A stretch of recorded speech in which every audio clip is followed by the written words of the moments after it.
이 친구래. 이 아저씨 때 이제 백제가 막 해외로 진출하는 일이 벌어져. 근데 진출을 그냥 했다고 하면 못 믿겠지. 뭔가 나라의 기틀이 마련돼 있고 왕권이 강했기 때문에 그렇다. 자, 이번 시간은 임진왜란에 대해서 살펴보도록 하겠습니다. 자, 임진왜란은 이제 배경, 그 다음에 전개 과정, 그리고 결과 이렇게 살펴봐야 되는데 결과를 쓸 데가 없네. 그래서 결과는 이거 다 지우고 나서 하도록 하겠습니다. 임진왜란 하면 이제 익숙하잖아. 1592년 1호 9위. 그래서 익숙하고 많이 뭐 들어서 알고 있고 영화로도 많이 나왔지. 임진왜란을 배경으로 했던 영화나 뭐 드라마 이순신이라든가 또 이제 명량 뭐 한 번쯤 들어봤을 뭐 권율 안 들어봤을라나? 뭐 이제 권율도 있고 뭐 그 외에도 곽재우 장군도 있고 뭐 도요토미 히데요시 한번 전체적으로 이렇게 살펴볼 건데 사실은 이 임진왜란만 가지고도 할 수 있는 얘기들이 진짜 많은데 그 다 할 수 없고 이것도 지금 많이 줄인 거거든. 줄여서 꼭 필요한 것만 좀 언급을 하려고 합니다. 자, 한번 살펴볼게요. 배경부터. 자, 임진왜란이 날 때쯤에 일본에서는 무슨 일이 있었냐? 특히 이제 임진왜란 같은 경우는 일본, 그다음 중국, 그다음 우리나라 이렇게 이제 세 나라, 이제 거의 세계 전쟁 같은 거지. 아시아에서 일어났던 전쟁이고 이제 무슨 일이 있었는지 한번 살펴볼 거예요. 자, 일본 같은 경우는 일본에서는 당시에 혼란했던 전국 시대라 그래요. 엄청나게 혼란했어. 한 100년 가까이 되는 건데 엄청나게 혼란했던 전국 시대를 통일하는 애가 등장해. 그 사람 이름이 도요토미 히데요시야. 얘는 사실 이제 도요토미 히데요시를 알려면 이것도 얘기하면 너무 길기 때문에 살짝만 하면 얘가 섬겼던 주군이 이제 오다 노부나가라는 사람이 있었어. 오다 노부나가, 그다음에 도요토미 히데요시, 그다음에 얘 밑에 있었던 도쿠가와 이에야스 이렇게 세 사람이 여기에 이제 연관이 좀 돼 있는 것도 있는데 일본의 이제 전국시대를 통일하고 이제 새로운 막부를 여는 이제 그런 이제 계기가 되는 거야. 엄청나게 중요한 인물이고 일본에서는 회사에서 면접을 볼 때 이런 질문이 나오는데 이 세 사람 중에서 누구를 좋아하냐 이렇게. 왜냐하면 그 사람의 성격이 드러나기 때문에 그렇다고 하고 있어. 되게 유명하게 알려진 이제 일화 중에 하나가 이제 두견새가 울지 않을 때 어떻게 할 것이냐 했을 때 오다 노부나가는 계속 울어 해가지고 뭐 안 울으면 죽여버리고 이렇게 하는데 도요토미 히데요시는 어떻게든지 울게 만들어. 막 달래기도 하고 때로는 무섭게도 하고 아무튼 달래기도 하고 또 무섭게도 하고 막 이렇게 당근과 채찍을 주면서 어떻게든 두견새를 울린다. 이게 이제 도요토미 히데요시야. 이 다음에 나오는 이제 도쿠가와 이에야스라고 있어. 이제 일본을 에도 막부라고 이제 만들거든. 에도 막부. 메이지 유신 때까지 계속 유지되는 에도 막부인데 그 도쿠가와 이에야스는 새가 울 때까지 기다린다. 이렇게 이제 세 사람의 이제 성격을 잘 보여주는 거야. 어쨌든 도요토미 히데요시가 전국시대를 다 통일을 해. 수습을 했다는 얘기는 통일을 했다는 얘기야. 자, 그리고 나서 얘가 이제는 이제 사실 우리나라를 점령한 게 아니라 이제 명나라를 이제 명나라뿐만 아니라 인도까지도 점령하려고 그랬대. 꿈이 대단한 사람이지. 이 사람이 그래서 정벌하러 간대. 명나라를 정벌하러 가는데 야, 니네들 길 좀 비켜라 해서 정명가도. 정확히 하면 정명가도가 아니라 어디까지 얘기를 해야 될지 모르겠지만 아무튼 이 스시마 섬이라고 있잖아요. 일본하고 우리나라 사이에 부산 앞바다에 가면 스시마 섬이라고 있단 말이야. 앞바다라면 좀 그러네. 근데 스시마 섬 그 도주한테 거기 짱한테 이 도쿠가와 도요토미 히데요시가 야, 너 가가지고 일본 한국 애들한테 정명향도 한다고 얘기해라. 이런 식으로 얘기를 했단 말이야. 우리가 명나라를 정벌하러 갈 텐데 니네가 앞장서라. 이런 얘기야. 근데 그걸 딱 받아들고 스시마섬 도주가 야, 이렇게 했다가는 이거 자기도 사신으로 갔다가 조선한테 죽임당할 수도 있고 이거 너무 센데 해가지고 바꾼 거야, 말을. 정명가도로. 어쨌든 이제 앞으로 좀 다른 얘기는 다 빼겠습니다. 자, 어쨌든 정명가도를 얘기를 해. 어쨌든 명나라를 정벌하러 갈 테니까 니네 길을 비켜라. 근데 우리나라는 이때 당시면 성리학의 국가이기 때문에 명나라를 아빠처럼 섬기고 있었단 말이야. 당연히 안 되지. 거기다가 또 하나는 이제 굳이 임진왜란을 일으킨 이유는 일본 전국시대를 수습한 다음에 얘네들이 보통 일본 애들은 이제 전국시대라고 해서 통일을 했는데 원래는 자기를 도와서 공을 세운 애들한테는 토지를 주거나 또는 이제 노비를 주거나 해야 되는데 전국시대를 통일했단 말이야. 그리고 이제 줄 게 없어. 땅덩어리가 섬이니까. 줄 게 없어서 더 많은 땅이 필요했고 불만 세력들 이제 얘를 좀 싫어했던 그런 불만 세력들이 있을 거 아니야. 그 불평을 다른 데로 돌리려고도 했어.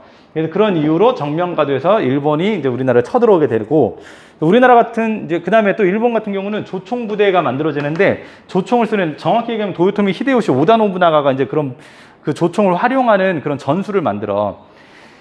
다음에 하겠습니다. 아무튼 그렇게 해서 이제 조총 부대를 만들게 되는데 이 조총이라는 건 서양에서 건너온 거거든. 그래서 포르투갈에 의해서 이제 받아들여진 거야.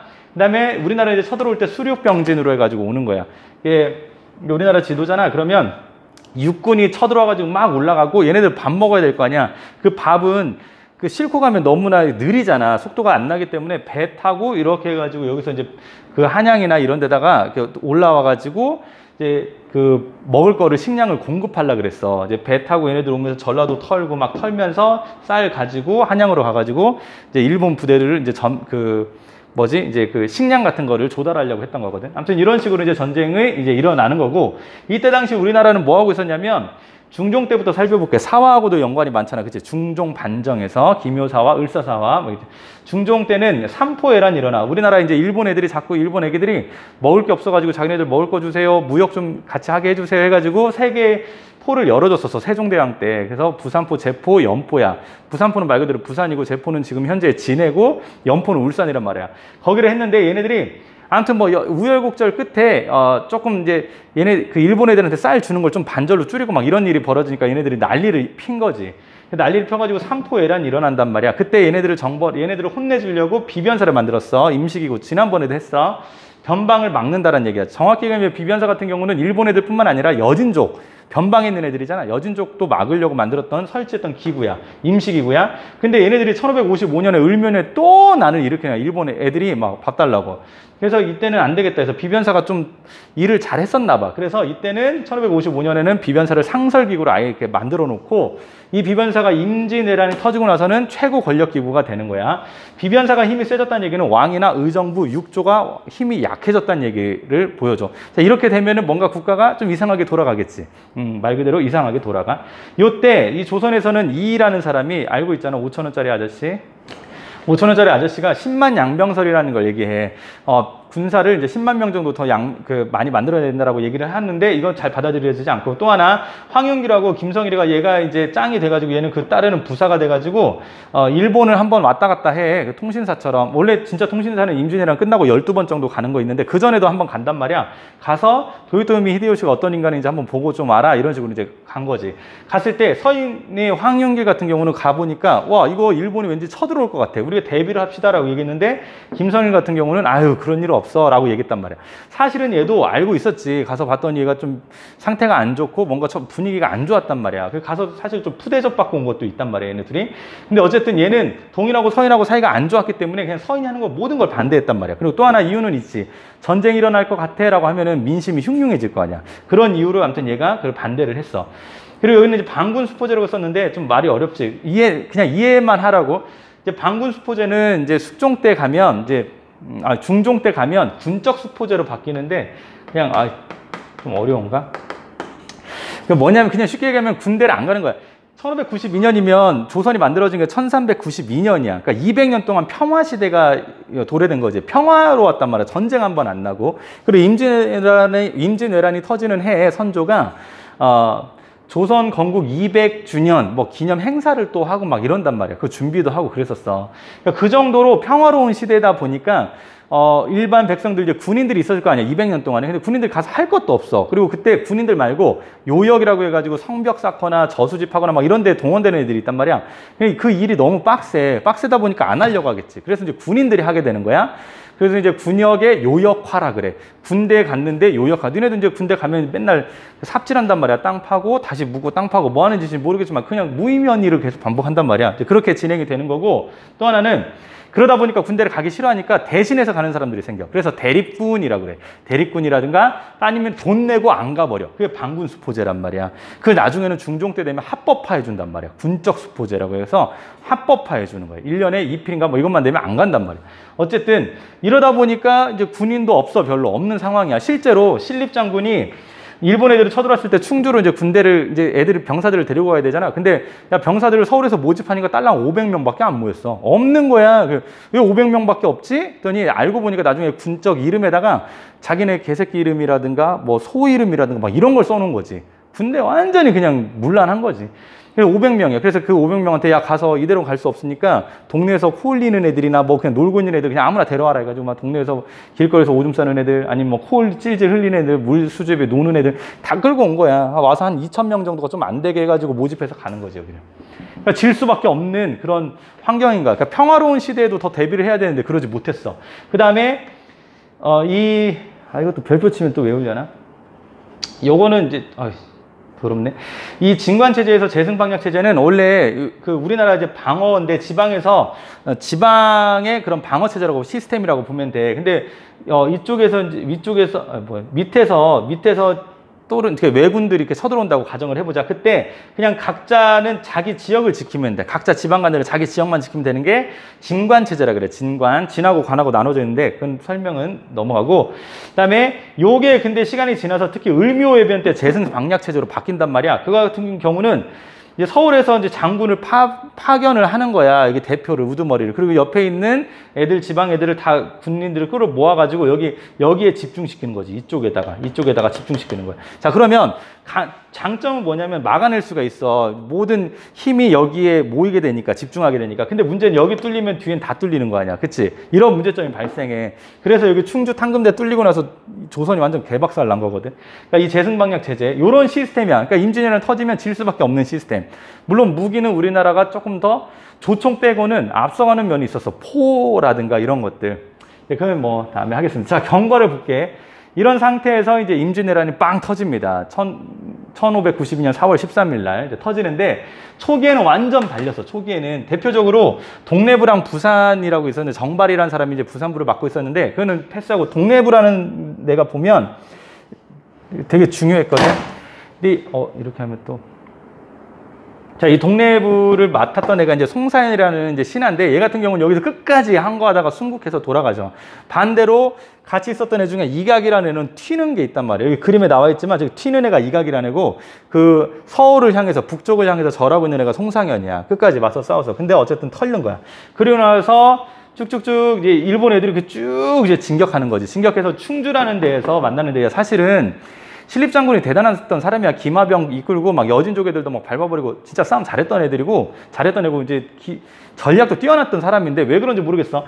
여기 충주에서는 아까 얘기했던 그런 병사들 데리고 와가지고 역시 기병으로 상대를 하는데 내가 봤을 때는 그 정확한 피셜은 아니지만 애들이 싸울 의지가 별로 없는 거야. 얘네들 이렇게 싸웠다가는 우리가 질 것 같아서 뒤에 배수진을 쳐. 못 도망가게. 뒤에 이제 강물이 흐르게 되고 탕금되거든.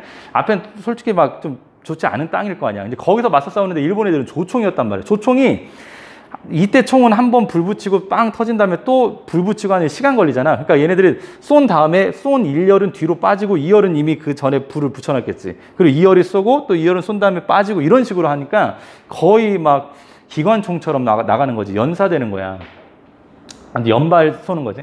근데 그거를 알았는지 몰랐는지 모르겠어. 근데 사실 탕금대 말고 옆에 문경세제라고 해서 진짜 천연의 요새가 있는데 거기를 버려두고 여기서 굳이 배수진을 쳐가지고 완전 발렸거든.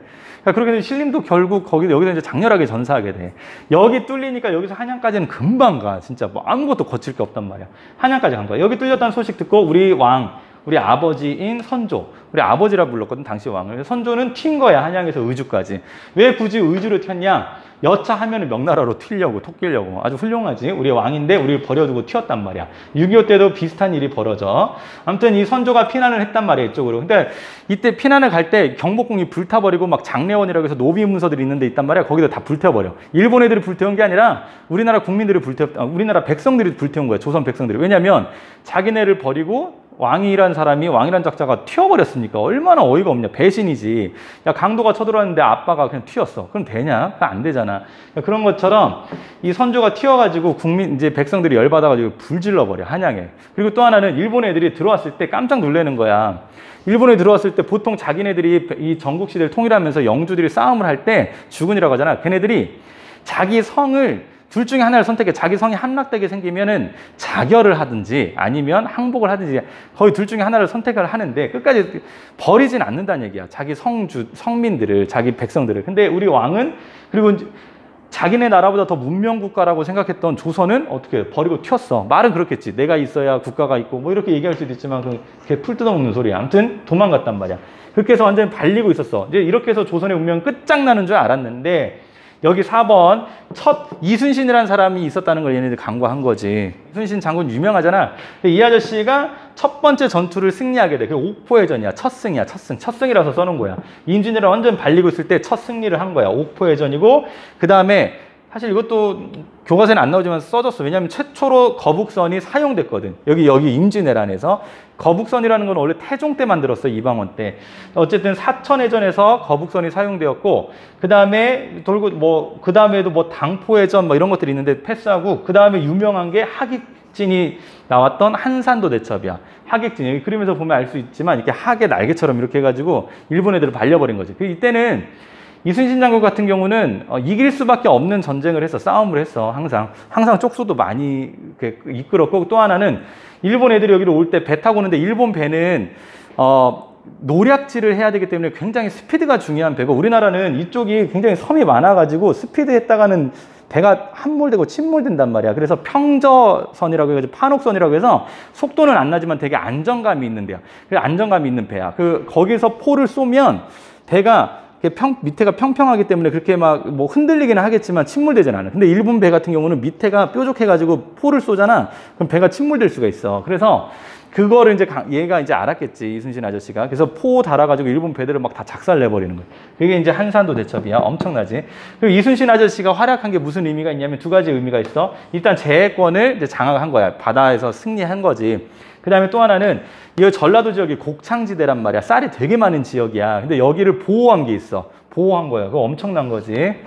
자, 이렇게 해서 이순신 아저씨가 여기서 싸우고 있을 때 이 진주대첩이라고 해서 이제 김시민이라는 이제 사람이 여기서 또 맞서서 싸워서 이겼단 말이야. 이제 이기는 게 조금씩 나오는 거야. 이 외에도 사실은 의병들도 엄청나게 활약을 해.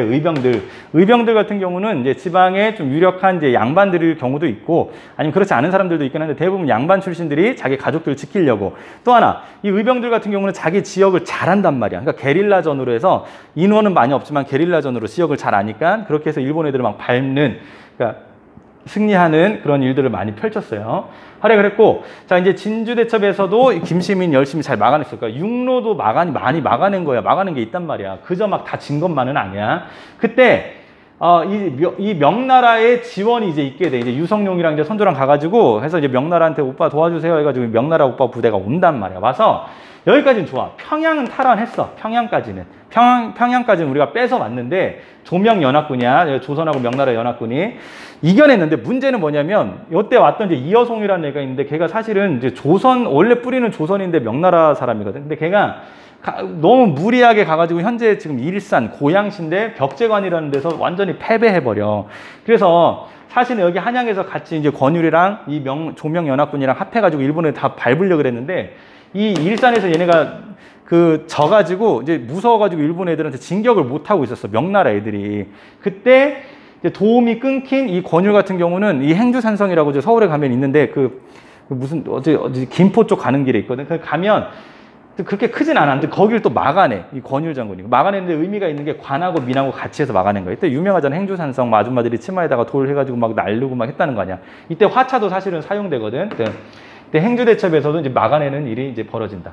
이렇게 해서 이제 전반적으로 이 빨간색으로 쓴 거는 우리가 패배한 거고 노란색으로 쓴 건 우리가 이긴 거야.